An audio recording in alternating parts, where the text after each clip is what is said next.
안녕하세요. 미국 이민 생존기의 미생입니다.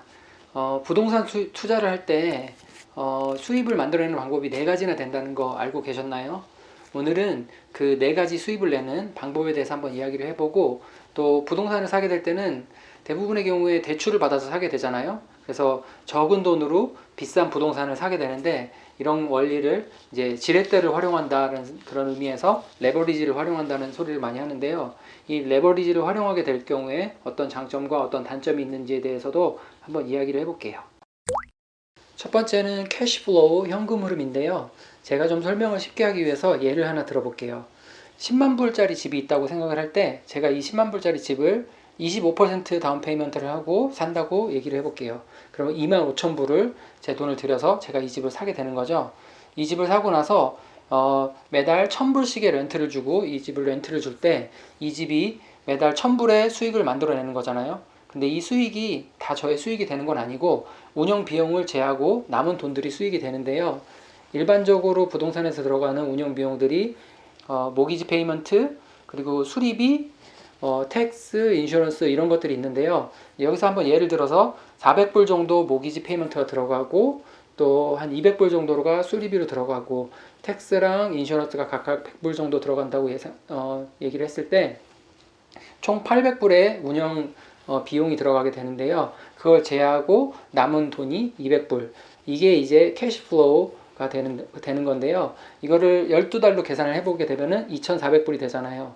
그렇게 되면은 제가 처음에 총 투자했던 금액이 25,000불이고, 그리고 매년 이 부동산이 만들어내는 수익이 2,400불이라고 생각했을 때 한 10% 정도가 안 되는 수익률이 나오는데요. 이거를 캐시 온 캐시, 돈이 들어간 만큼 돼서 나오는 그 수익률이라고 해서 캐시 온 캐시 리턴이라고 그러고요.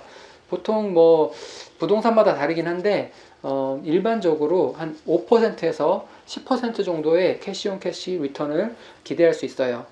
어떤 사람들은 겨우 5%에서 10% 정도면은 그렇게 뭐 크지도 않네라고 얘기할 수도 있는데, 이제 그거는 이 캐시플로우만 얘기를 했을 때고, 다른 종류의 수입까지 합하게 되면은 이거보다 더 높은 수익률을 기대할 수 있어요. 두 번째는 론다운, 대출금 상환을 통해서 생기는 수익인데요. 이 부분은 부동산을 대출을 받아서 샀을 경우에만 생기는 수익이고요. 내 현금으로 100% 부동산을 사게 됐을 경우에는 이 부분의 수익은 없다고 보시면 돼요. 그리고 수익률은 또 대출금 상환 기간이나 이자율에 따라서 조금씩 달라지긴 하는데, 아까 좀 전에 예로 든 10만 불짜리 집을 7만 5천 불의 대출을 받고 2만 5천 불을 내고 샀을 경우를 얘기를 해볼게요.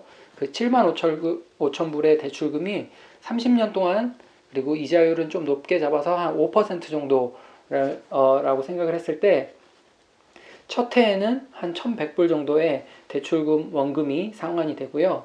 이제 이게 매해 지날수록 이자는 조금 덜 내게 되고 원금이 더 상환이 되게 돼서 마지막 연도 30년째에는 한 원금이 4,500불 정도가 상환이 돼요.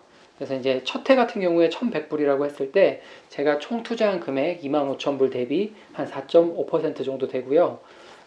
이 대출금 상환 같은 경우에는 캐시플로우는 매해 실제로 돈이 들어오는 거잖아요. 근데 이제 이 대출금 상환과 조금 이따 설명드릴 어프리시에이션은 실제로 이익이 생기긴 생기지만은 실제로 나한테 돈이 들어오는 건 아니고요. 부동산을 팔았을 경우나 아니면은 리파이낸스를 했을 경우에 실제로 그 수익을 실현할 수가 있는 그런 종류의 수익이에요. 세 번째는 어프리시에이션, 시세 차익인데요. 일반적으로 부동산은 시간이 지나면서 가격이 오르잖아요.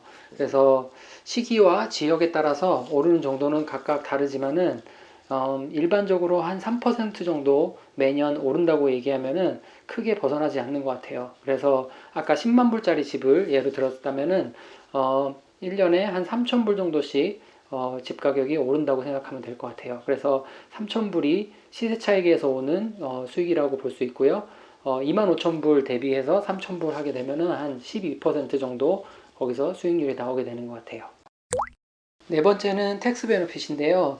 저는 CPA는 아니지만은 제가 아는 선 안에서 간단하게 한번 설명을 해드려 볼게요. 아까 좀 전에 캐시플로우 예를 들었는데요. 한 달에 200불씩 수익이 생기게 되죠. 그거를 1년을 하면은 2,400불이 생기게 되는 거고요. 또 아까 론다운에서 1,100불 정도의 수익이 생기게 된다고 했는데요. 그걸 두 개를 합치게 되면은 한 3,500불 정도의 수익이 생기게 되는 거잖아요. 그럼 이걸 가지고 세금 보고를 할 때 이만큼의 수익이 났다라고 보고를 하게 되느냐? 그렇지 않고요. 여기서 디프리시에이션이라는 걸 제하게 돼요. 이 디프리시에이션이 뭐냐면은 건물은 그냥 시간 가지고 있으면은 시간이 지남에 따라서 노후가 돼서 가치가 떨어진다고 생각을 하는 거예요. 그래서 아까 10만 불짜리 집을 예를 들어보면은 1년에 한 2,700불 정도의 가치가 떨어진다고 생각을 하고 그만큼의 돈을 비용으로 제할 수가 있어요. 그래서 3,500불을 보고를 하는 게 아니라 3,500불에서 2,700불을 빼고 나면은 800불 정도의 수익만 났다고 보고를 할 수가 있어요. 그러면은 어떤 사람들은 이거 너무 좋은 거 아니냐, 텍스도 이렇게 돈을 벌고 거의 텍스를 안 내게 되는 거 아니냐라고 생각할 수 있는데 그런 건 아니고요. 여기서 이익을 본 그 텍스만큼은 나중에 이제 물건을 팔게 될 때, 건물을 팔게 될 때 그만큼의 텍스를 더 내게 되어 있어요. 근데 여기서 이제 두 가지 장점이 있는데 뭐냐면은 지금 텍스를 안 내고 나중에 텍스를 내는 거잖아요. 그렇게 이제 텍스가 한마디로 디퍼가 되는 건데 그렇게 됐을 경우에 이제 거기서 나는 이익이 있고요. 또 이 나는 그 운영 수익에서 나는 텍스는 오디너리 인컴 텍스예요. 그래서 자기의 텍스 브레이킹만큼 텍스를 내게 되고요. 이 마지막에 건물을 팔게 됐을 때 나는 이익은 롱텀 캐피탈 게인이라고 그래서 15% 정도 텍스를 내게 되는데요. 보통 일반 사람들의 그 텍스 브래킷보다 낮은 수준이죠. 그래서 여기서 브래킷이 높은 텍스에서 돈을 안 내게 되고 여기서 낮은 수준의 텍스를 내게 되니까 거기서 또 이익이 나게 돼요. 총 수익률을 한번 계산을 해볼게요. 텍스 베너핏 같은 경우에는 계산하기 힘든 부분이 있어서 그 부분을 제하고 캐시플로우와 론다운과 프리시에이션만 가지고 한번 계산을 해볼게요. 아까 캐시플로우가 9.5% 정도의 수익률이 난다고 했고요. 론다운이 한 4.5%, 그리고 어프리시에이션이 12%. 이거 세 개를 합치게 되면은 26%라는 어마어마한 수익률이 나오게 되는데요. 이게 얼마나 대단한 수익률이냐고 하면은 예를 들어서 제가 오늘 한 10,000불의 돈을 투자를 한다고 생각을 해볼게요. 그리고 전혀 더 투자를 하지 않고 이 10,000불 가지고 26%의 수익률을 내고 또 그 수익과 원금을 다시 투자를 해서 또 그 다음 연도에 26%의 수익을 내고 제가 이거를 20년 동안 반복을 할 경우에 처음에 투자했던 10,000불이 20년 후에는 100배가 커져서 100만 불이 되게 돼요. 이 정도로 그 26%의 수익은 엄청난 수익인데요. 그렇다고 해서 부동산 투자가 이 정도로 빨리 성장하느냐, 그건 아니고요. 부동산 투자는 지금 예를 든 것처럼 복리로 계산이 매년 되는 게 아니기 때문에 이렇게 빨리 성장하진 않지만 그럼에도 불구하고 26%라는 수익률은 다른 투자에서 쉽게 찾아볼 수 없을 만큼 높은 수익률인 건 맞는 것 같아요. 마지막으로 레버리지, 론을 활용하는 거에 장단점에 대해서 한번 이야기를 해볼게요. 일반적으로 대출을 활용하게 될 경우에는 수익률이 올라가게 되는데요. 왜 그런지 한번 볼게요. 아까 예를 들었던 10만 불짜리 집을 다시 한번 예를 들어보자면은 제한테 10만 불의 돈이 있다고 할 때 첫 번째 경우는 대출을 활용하지 않고 그냥 집 하나를 현금 100%로 사게 되는 거예요. 그리고 두 번째 경우는 제가 10만 불이 있을 때 론을 활용해서 25%씩 25,000불씩 다운 페이먼트를 해서 똑같은 집을 4개를 사게 되는 경우예요. 첫 번째 같은 경우에는 다른 부분은 다 똑같은데 이제 비용 면에서 대출금 상환이 들어가지 않기 때문에 400불의 돈이 아껴지게 돼요. 그 부분이 이제 수익으로 들어가게 되는데요. 그래서 수익이 200불이 아니라 매달 600불의 그 현금 흐름이 생기게 되고요. 1년이면 7,200불의 현금 흐름이 생기게 돼요. 그리고 이제 대출금을 활용했을 경우에는 똑같은 200불의 그 현금 흐름이 4배가 되기 때문에 800불이 되는 거고요. 1년이면은 9,600불의 현금 흐름이 생기게 돼요.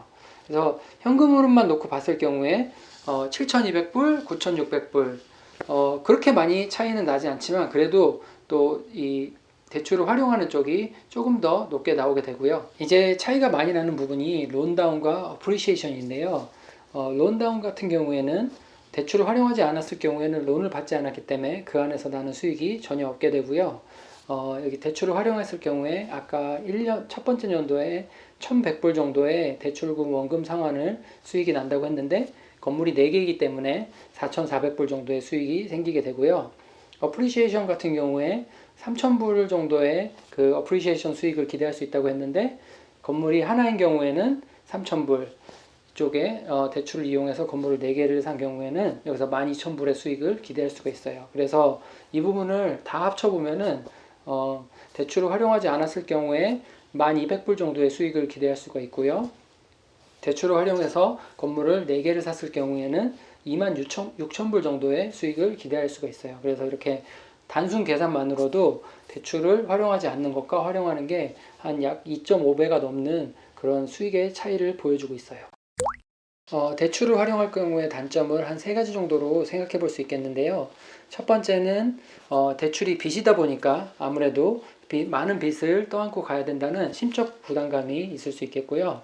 두 번째는 같은 돈으로 건물을 하나를 운영하는 것과 대출을 이용해서 여러 개를 운영하는 것은 아무래도 들어가는 노력의 양이나 시간이 훨씬 더 많다는 그런 단점이 있을 수 있고요. 세 번째는 또 아무래도 건물이 좀 더 많다 보니까 이 안에서 생길 수 있는 문제, 뭐 법적 문제라든가 예기치 못한 어떤 돈이 많이 들어가는 유지보수의 문제가 생길 수 있는 확률도 이쪽이 더 높아지게 되고요. 또 만약에 경기가 안 좋아져서 대출금을 갚지 못했을 경우에 생기게 되는 위험 또한 이쪽의 경우가 훨씬 더 많아지게 되죠. 그래서 이 레버리지를 활용하는 게 좋냐, 나쁘냐, 혹 활용한다면은 어느 정도 수준으로 활용하는 게 좋냐라고 할 때 정답은 없는 것 같아요. 각자의 상황이 틀리고 또 성향이 틀리기 때문에 내가 감당할 수 있는 위험의 수준, 그리고 내가 원하는 목표 수익률에 따라서 적정한 수준으로 잘 맞춰서 사용하는 게 정답인 것 같아요. 부동산 투자를 통해서 기대할 수 있는 4가지 수입의 종류와 레버리지를 활용할 경우의 장단점에 대해서 이야기해봤습니다. 긴 영상 봐주셔서 감사합니다. 오늘도 좋은 하루 되세요.